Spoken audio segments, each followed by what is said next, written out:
Practical exam भी अब आ गया, अब तो डेट शीट भी मिल गई हमें एग्ज़ाम की, सब कुछ मिल गया। पर ये आप लोग इतना डर क्यों रहे हो प्रैक्टिकल एग्ज़ाम से? डरना बिल्कुल भी नहीं है। प्रैक्टिकल एग्ज़ाम तो बस एक ऐसे ही आप लोगों को डराने के लिए, ये कुछ नहीं होता है। प्रैक्टिकल एग्ज़ाम तो अपने कॉलेज में जाके देना है। मेन एग्ज़ाम तो आप लोगों को अपना बोर्ड एग्ज़ाम देना है, जहाँ पे बाहर आपको सेंटर भेजा जाएगा। तो इसलिए प्रैक्टिकल एग्ज़ाम से डरना नहीं है। जो भी डाउट होगा, सब डाउट यहाँ पर आप लोगों का क्लियर हो जाएगा 5 से 10 मिनट तक। प्लीज़ चैनल को देखते रहिए, आप लोगों का हर एक डाउट क्लियर हो जाएगा।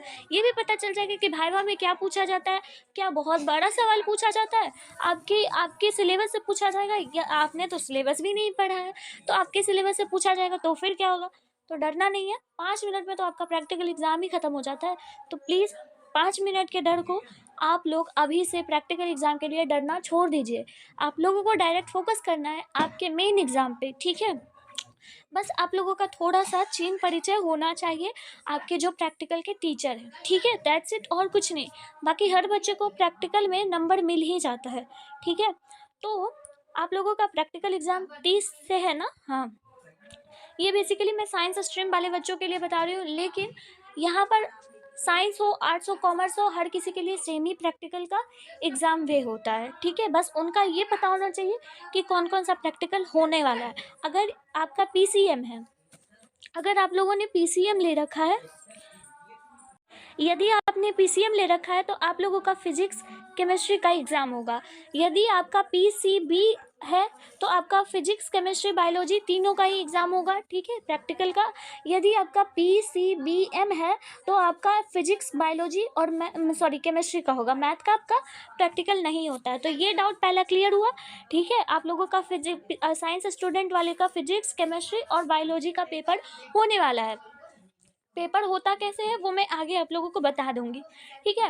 आप लोगों को प्रैक्टिकल कॉपी में इस तरह से बनाना है। प्रैक्टिकल कॉपी आप लोगों को मिलता है, मार्केट में जाइएगा आप लोगों को आसानी से मिल जाएगा इस तरह का प्रैक्टिकल कॉपी, ठीक है? इधर फिगर, इधर आप लोगों को एक्सपेरिमेंट्स लिखने हैं। ये डाउट क्लियर हुआ? ये तो पता है ना आप लोगों को कि प्रैक्टिकल एग्जाम कब से है? तो प्रैक्टिकल एग्जाम आप लोगों का है, आप लोगों को पता होगा ही, क्योंकि जो डर जो रहे आप लोग इतना, 10 जनवरी से लेके आप लोगों का 20 जनवरी तक में प्रैक्टिकल एग्ज़ाम क्लियर हो जाएगा, ठीक है? बाकी तो फिर आप लोगों को पता ही है कि आपका 1 फरवरी से एग्ज़ाम स्टार्ट होने वाला है। तो ये डाउट आप लोगों का क्लियर हुआ। अब हम आप लोगों को बताते हैं कि किस तरह से आपको अपने प्रैक्टिकल एग्ज़ाम में प्रैक्टिकल की कॉपी लिख कर ले जानी है। सबसे पहले मैं बता देती हूँ कि आप लोगों को प्रैक्टिकल कॉपी घर से बना के एक ले जानी है ना? घर से बना के ले जानी है, उसके लिए आपको 5 मार्क्स मिलेगा, ठीक है? ये डाउट क्लियर हुआ? वाइवा आप लोगों का पूछा जाएगा, 5 नंबर का वाइवा होगा, ठीक है? कोई दिक्कत नहीं। फिर फिर आप लोगों का जो एग्ज़ाम होगा, ठीक है? एग्ज़ाम जो होगा आप लोगों का, एग्ज़ाम आप लोगों का 20 नंबर का होगा, टोटल 30 नंबर आप लोगों का क्लियर हो जाता है। इस तरह से आप लोगों को 30 मार्क्स मिल जाते हैं, लेकिन आप लोगों को अप्रॉक्स 25 से ऊपर ही प्रैक्टिकल एग्ज़ाम में आप लोगों को नंबर मिल जाएगा। तो कोई डाउट इसमें नहीं है, इस चीज़ के लिए घबराइए नहीं। और वाइवा में किस तरह का क्वेश्चन पूछा जाता है? बहुत ही सिंपल पूछा जाता है। जैसा कि आप लोगों को दिख रहा होगा कि इस तरह का आपको बुक लेना है, ठीक है? आप अपने नज़दीकी स्टोर में जाइएगा और बोलिएगा कि हाँ मुझे प्रैक्टिकल का बुक चाहिए क्लास 12th का, तो वो खुद दे देंगे आप लोगों को। कम से कम वो 100 रुपीज़ के अंदर आप लोगों का ये बुक आ जाएगा, और उसी के साथ साथ आप लोगों को कॉपी भी मिल जाने वाला है, ठीक है? कॉपी पे आप लोगों का ऊपर में लिखा होगा केमिस्ट्री का है, और केमिस्ट्री का बुक भी मिल जाएगा, ठीक है? तो बस आप लोगों को देखना क्या है कि केमिस्ट्री का कुछ इस तरह से रहेगा आप लोगों के सामने, और ये आपका कंटेंट रहेगा जिसमें कि आपको ये सारे कुछ एक्सपेरिमेंट्स दिए हुए रहेंगे, ठीक है? और आपको इन्हीं एक्सपेरिमेंट्स में से कोई भी एक्सपेरिमेंट को सेलेक्ट करके आपको लिखना होगा इस कॉपी में, ठीक है? आप लोग देख सकते हैं, यहाँ पे देखिए आपका फ्रंट कुछ इस तरह से रहेगा, ठीक है? यहाँ पर आप लोगों का लिखा हुआ रहेगा, यहाँ पर आपको नाम लिखना है, क्लास लिखना है, रोल नंबर लिखना है आप लोगों का जो भी होगा।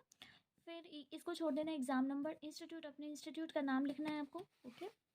और फिर एक चीज़ और यहाँ पे देखिएगा, और बस इतना ही आपको लिखना है, नंबर ऑफ आर्टिसंस, ये सब आपको नहीं लिखना है। बस अगर आपके बुक में डेट वगैरह होगा तो डेट मत लिखिएगा, ठीक है? डेट नहीं लिखना है आप लोगों को, ठीक है?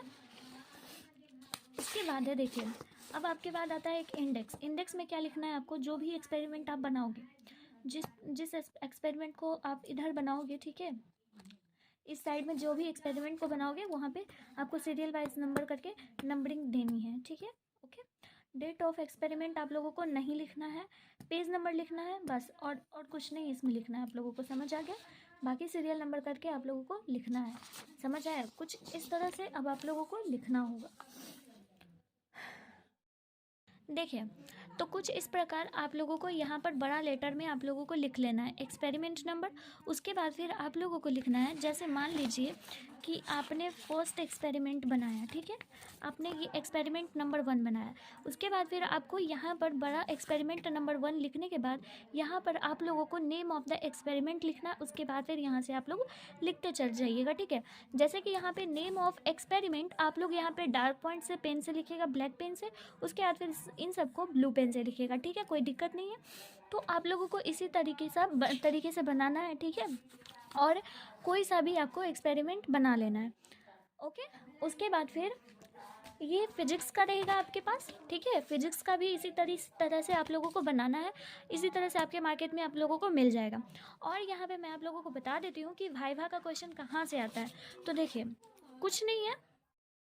तो देखिए, वाइवा का क्वेश्चन आपका किस तरह से रहेगा ये भी दिखा देती हूँ मैं। वाइवा का क्वेश्चन भी आपका एग्जाम में जो है यहीं से पूछा जाएगा। ऐसे तो ये सारा दिया हुआ है वाइवा का क्वेश्चन, देखिए ऊपर में लिखा सम इंपॉर्टेंट वाइवा क्वेश्चंस है ना, लेकिन मैं आप लोगों को बता देती हूँ बहुत सिंपल क्वेश्चन पूछे जाते हैं जो भी आपके परीक्षा में, जो भी आपने 10th में पढ़ा है। जैसे कि SI यूनिट ऑफ फोर्स पूछा जा सकता है, या फिर न्यूटन का पूरा नाम क्या है। ये सब क्वेश्चन बहुत सिंपल पूछा जाता है। आपको डिफरेंस पूछा जाएगा वेलोसिटी में, डिस्प्लेसमेंट में, एक्सेलरेशन में, इन सब का डिफरेंस आप लोगों को पूछा जाएगा। बस इससे ज़्यादा और कुछ नहीं वाइवा में पूछा जाता है। दैट्स इट, इतना ही आप लोगों को पूछा जाएगा। SI यूनिट या फिर किसी का सिंपल क्वेश्चन जो भी बताने लायक होगा, ठीक है। तो बस यही रहेगा। और आप लोगों का मार्किंग स्कीम किस तरह से रहता है वो भी बता देती हूँ। देखिए, जैसे कि आपके एग्ज़ाम में वाइवा का आप लोगों को मिलता है 5 मार्क्स, ठीक है। देखिए आप लोगों को जैसा कि दिख रहा होगा, वाइवा का आप लोगों को मिलता है 5 मार्क्स, ठीक है। 5 मार्क्स वाइवा के लिए मिलता है, ठीक। प्रैक्टिकल कॉपी जो बना के लेके जाते हो, प्रैक्टिकल कॉपी के लिए आप लोगों को मिलता है 5 मार्क्स। प्रैक्टिकल कॉपी के लिए भी 5 मार्क्स मिलता है। और उसके बाद फिर आप लोगों का एग्ज़ाम जो होता है प्रैक्टिकल एग्ज़ाम के लिए आप लोगों को 20 मार्क्स मिलता है। तो टोटल आप लोगों का 30 मार्क्स का होता है ये प्रैक्टिकल एग्ज़ाम। 30 नंबर का यहाँ मिल जाएगा आप लोगों को, और आपके एग्ज़ाम में 70 मार्क्स का ये हो जाएगा, ठीक है। और आप लोगों का सिर्फ और केमिस्ट्री और फिजिक्स का ही होता है प्रैक्टिकल एग्ज़ाम। समझ गए? आई होप कि आप लोगों को समझ आ गया होगा, कोई दिक्कत नहीं। चलिए, तब तक के लिए आप लोग पढ़ाई करते रहिए, कोई दिक्कत नहीं। अगर कोई दिक्कत होगा तो आप लोग कमेंट करके पूछ लीजिएगा, ठीक है। मिलते हैं फिर नेक्स्ट वीडियो में। तब तक के लिए आप लोग पढ़ाई करते रहिए और अपना ख्याल रखिए, और आपके एग्ज़ाम में इतना नंबर आए, इतना, आई होप, ठीक है। चलिए मिलते हैं फिर नेक्स्ट वीडियो में। तब तक के लिए बाय बाय। जय हिंद, जय भारत।